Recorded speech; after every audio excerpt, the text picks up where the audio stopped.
Day 6 of our Jewels of Wisdom from the Shrimad Bhagwatam.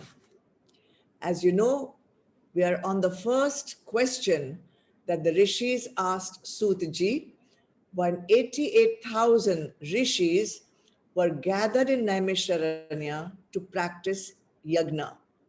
The first question that was asked was, what is the greatest welfare for man? In which Sutaji replied, it is unconditional and unwavering devotion, bhakti, towards Bhagwan. That is the greatest welfare for man. And yesterday we talked a little bit about how the four Purusharths also lead to the same goal of developing unconditional and unwavering bhakti towards Bhagwan. So where should one start this journey of developing bhakti, which is unconditional and unwavering? So Sutaji says, you should begin this journey with a holy pilgrimage, which we call Tirth. Many of us love to go on Tirth Yatras. Means Tulsidas Goswamiji has said, sons are the real Tirth. It is through their kripa that we cross the ocean of sansar. You can always go on a pilgrimage to holy places. They are beautiful. They give you peace, they give you solace, put you into bhakti bhav. But the real tirth is to go to satsang. That is the first rung of the ladder of devotion. Satsang means the sang of sons, the company of sons. Why is this considered important? In short, I'm telling you, by being with sons, you develop Shraddha. You develop Shraddha in the teachings, in the Shastras. You develop Shraddha towards the Sant. And when you develop Shraddha, you also feel like doing seva of the sons in Karma Yoga Bhav. When you do seva, a lot of cleansing is happening and you actually reach the second rung of this ladder of bhakti, where you're not just mechanically attending a satsang. You're not just dully attending a satsang. You actually start enjoying the teachings. You start reveling in the stories and the leelas of Bhagwan.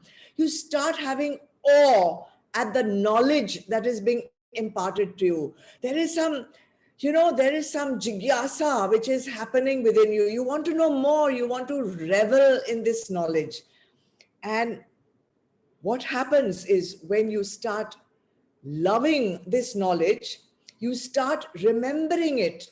And even after the satsang is over, you start contemplating on it. It starts ringing in your head.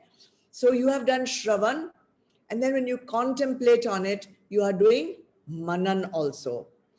Even after the satsang has ended, those thoughts, those teachings, those stories, those leelas, those songs, those bhajans, they keep on replaying in your mind.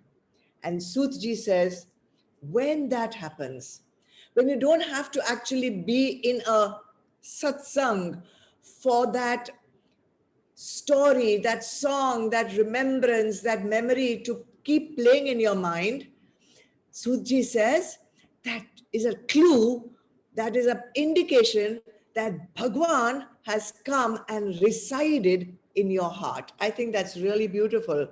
Bhagwan comes and sits there in your heart, and Bhagwan is reminding you all the time of himself. When that happens, the third rung of the ladder of devotion happens. And what is that? Bhagwan inside starts cleaning up your antakaran.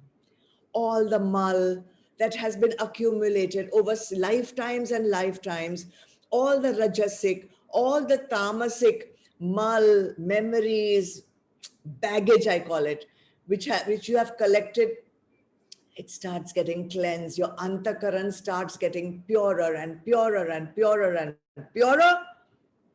then what's left? Only sattva.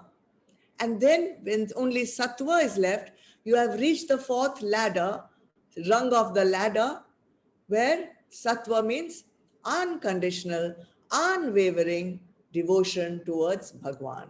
And that is exactly what Sudji is answering. What is the greatest welfare for man? The greatest welfare of man is to be in unconditional and unwavering devotion towards Bhagwan. And he has told you exactly how to reach there through the four Purusharths, through the ladder of bhakti or devotion. Not very different from Gyan Yoga and Bhakti Yoga. You are finally coming to the same point, Mumukshatva.